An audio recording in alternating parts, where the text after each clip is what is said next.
அன்பார்ந்த மாணவர்களே, உங்கள் அஸ்வத் அகாடமி யூடியூப் சேனலுக்கு அன்புடன் வரவேற்கிறேன். இன்றைக்கி எடுத்துக்காட்டு 1.16 பார்க்குறோம். தடயவியல் விஞ்ஞானிகள் தொடை எலும்புகளை கொண்டு ஒருவருடைய உயரத்தை கணக்கிடுகிறார்கள். ஒருத்தருடைய தொடை எலும்பை கொண்டு அவங்களுடைய உயரத்தை கணக்கிடுறாங்கம்மா. அவர்கள் பொதுவாக H of P equal to 2.47 P plus 54.10 என்ற சார்பை இதற்கு பயன்படுத்துகிறார்கள். இங்கு பி ஆனது தொடை எலும்பின் நீளமாகும். ஓகேவா, இந்த பி தொடை எலும்பின் நீளமாகும். அப்போது நம்ம ஃபஸ்ட்டு கொஸ்டின் ஹெச் ஆனது 1க்கு 1 சார்பா என சோதிக்க. இரண்டாவது கொஸ்டின் தொடை எலும்பின் நீளம் 50 சென்டிமீட்டர் எனில் அந்த நபரின் உயரத்தை காண்க. ரெண்டாவது கொஸ்டின். மூணாவது கொஸ்டின் அந்த நபரின் உயரம் 147.96 சென்டிமீட்டர் எனில் அவர் தொடை எலும்பின் நீளத்தை காண்க. இப்போ நம்ம 3 கொஸ்டின் நம்ம பார்ப்போம். ஃபஸ்ட்டு ஹெச் ஆனது 1க்கு 1 சார்பா அப்படி நம்ம சோதிக்கணும். அப்போ ஹெச் ஆஃப் பி என்ன கொடுத்துருக்கான், 2.47 பி ப்ளஸ் 54.1 அப்படி. அப்போ இதை வச்சு நம்ம 1க்கு 1 சோதிக்க பார்க்கணும். அப்போ ஃபஸ்ட்டு கொஸ்டின் ஹெச் ஆனது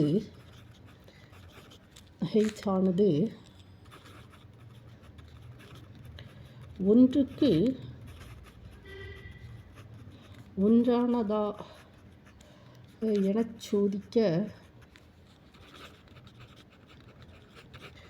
என சோதிக்க ஃபஸ்ட்டு என்ன செய்யணும்னா H of P one equal to H of பி2.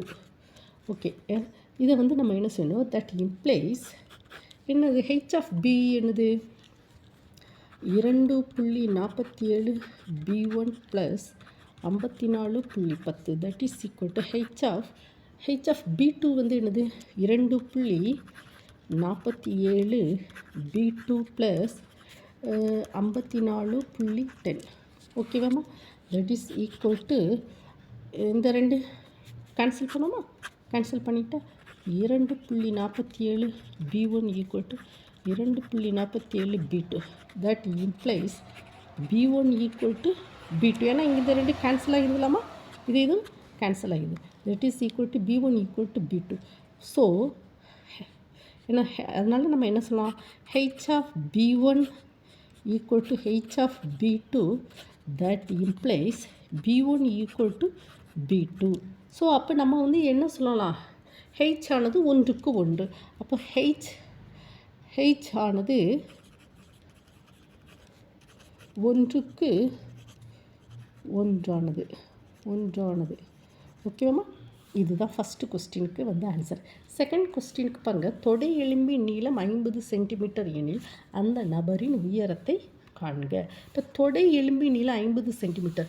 இப்போ இங்கே என்ன சொல்கிறாங்க, இங்கே பி ஆனது தொடை எலும்பின் நீளமாகும். அப்போ இந்த பி என்னது தொடை எலும்பின் நீளம். இப்போ நமக்கு என்ன கொடுத்துருக்கான், செகண்ட் ஒன் அந்த நபரின், அதாவது செகண்ட் கொஸ்டின் என்ன கேட்டிருக்கான் அப்படின்னா, செகண்ட் கொஸ்டின் பாருங்கள். செகண்ட் கொஸ்டின் தொடை எலும்பின் நீளம் 50 சென்டிமீட்டர் எனில் அந்த நபரின் உயரத்தை காண்க. அப்போது பார்ப்போம், தொடை எலும்பின் நீளம் பி ஈக்குவல் டு 50 சென்டிமீட்டர் எனில் அந்த நபரின் உயரமானது இப்போ நம்ம என்ன ஃபார்முலா நமக்கு கொடுத்துருக்கா, இங்கே பார்த்தீங்களாமா, இங்கே என்ன கொடுத்துருக்கா, H of P equal to 2.47 P plus 54.10 கொடுத்துருக்கா, அப்படித்தானம்மா. அப்போது என்ன செய்யலாம், பி என்னது 50 சென்டிமீட்டர். இப்போ பி ஈக்குவல் டு 50 சென்டிமீட்டர். நமக்கு ஃபார்முலா என்னது, H of P equal to 2.47 P plus 54+10. So that is equal to H of P. இந்த பியை இங்கே சப்ஸ்டியூட் பண்ணுவோம்.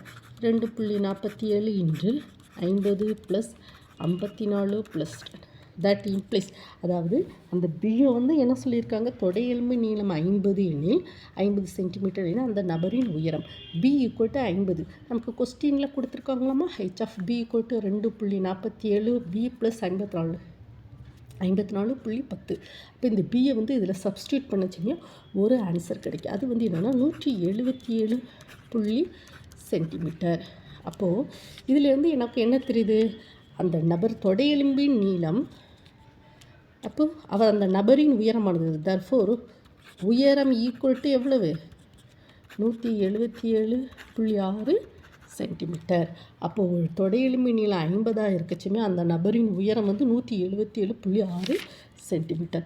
மூணாவது கொஸ்டின் என்னமா கேட்டிருக்கோம், அந்த நபரின் உயரம், நபரின் உயரம் வந்து எவ்வளவு, 147.96 சென்டிமீட்டர் எனில் தொடை எலும்பின் நீளத்தை கேட்க சொல்லியிருக்கான். என்ன கேட்டிருக்கான், எதை கண்டுபிடிக்கணும், தொடை எலும்பின் நீளம் என்ன, தொடை எலும்பின்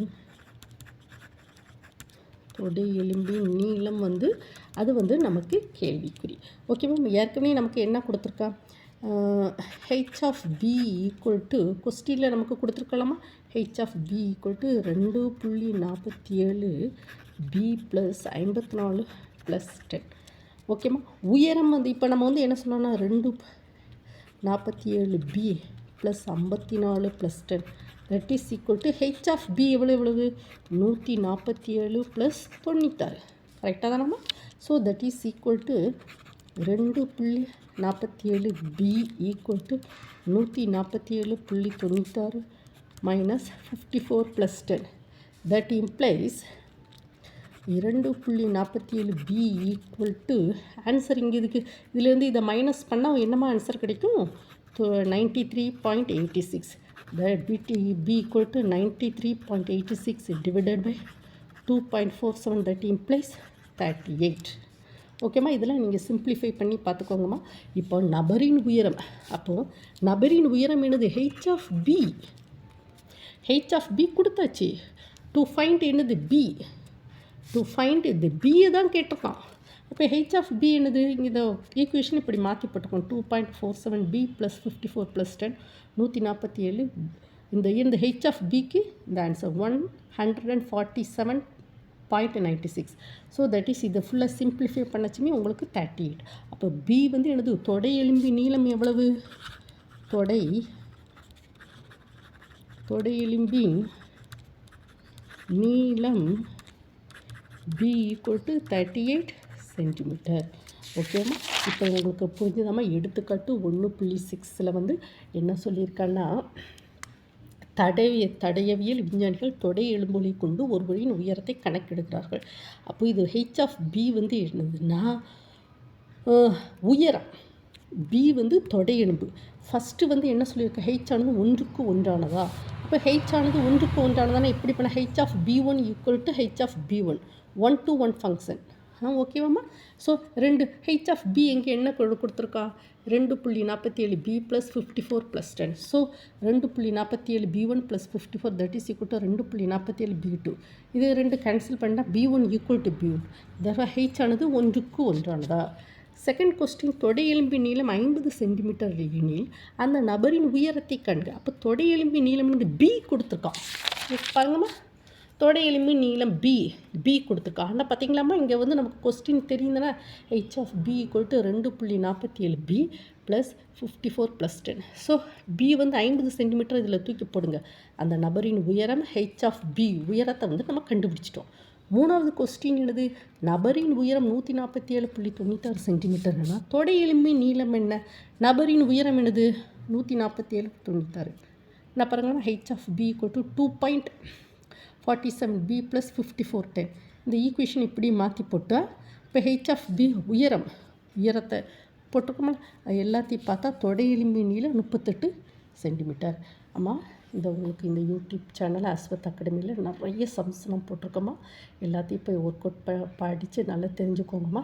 இந்த வீடியோ உங்களுக்கு பிடிச்சிருந்தால் லைக் பண்ணுங்கள், ஷேர் பண்ணுங்கள், சப்ஸ்கிரைப் பண்ணுங்கம்மா. Thank you student.